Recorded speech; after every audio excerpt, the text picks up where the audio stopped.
Hey guys, this is a key guide for the RBVO mark key. This key is used on reserve on one of the 3 marked rooms on this map. You can find this key in the pockets and bags of scavs as well as in jackets or drawers, or you can always buy it from the flea market. However, recently this room has received a significant buff, so the price of the key has skyrocketed from 500k to 2 million, as you can see in the background. And now I'll show you guys where you can use this key on the map. So here's a map reserve, and this key is used in the bottom right hand corner of this map in one of the 2 buildings that's right next to the armored train building. This area is a relatively quieter part of the map, or at least it was before this room got the massive buff. Now you definitely have the chance to run into people trying to come over here and then loot this marked room. And honestly, trying to loot the room isn't going to be your primary issue at all, because depending on your spawn, you can absolutely get in there, get all the loot, and then get out uncontested. Your main issue is then going to be trying to extract after you've looted the room, because of all of the horrible PMC extractions on reserve. You literally don't have a choice for any extraction that doesn't require you to go across the entire map, to either take the cliff descent if you have a red rebel, or to go down to the bunker and turn on the power so that you can take your chances down into the rat infested D2 area, or you can always drop your backpack near the hermetic door and then run all the way across the map to activate the hermetic door switch, just to turn around and run all the way back over to the area right next to the RBVO where you can extract at the hermetic door. So sometimes what I will do is actually wait a bit before making the journey across the map, go down into the underground food bunker area and make sure that I did bring my PSP 1 and 2 and PSV 1 and 2 keys with me, and then I'll just go down there, open up all the cages and loot whatever I can find of value down there, and I'll just be hoping that a PMC or a player scav hits the hermetic door switch for me, and then in that time I can just run upstairs and then take the extract before they have a chance to get over there, and that way I don't have to go across the whole map.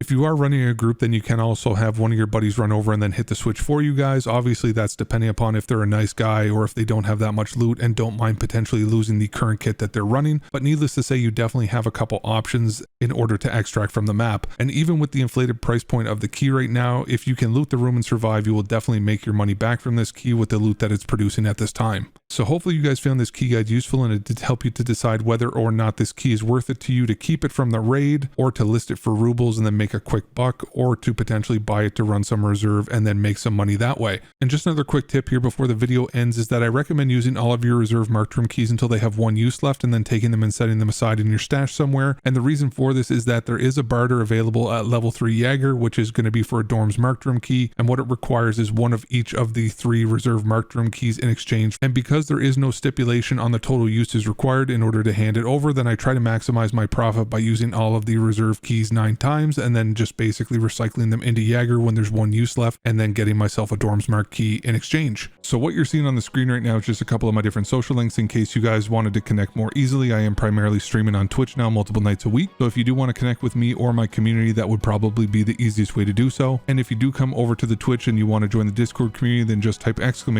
!Discord or cord in the chat in order to get an invite link. And if you don't use Twitch, then I do have a link in the picture as well as a link below in the description. And we are growing and currently have an active and welcoming community with people of all experience and skill levels, so there will always be someone who could help to answer any questions that you may have. As always, thank you guys so much for stopping by and watching the video, and I hope that you have a fantastic rest of your day.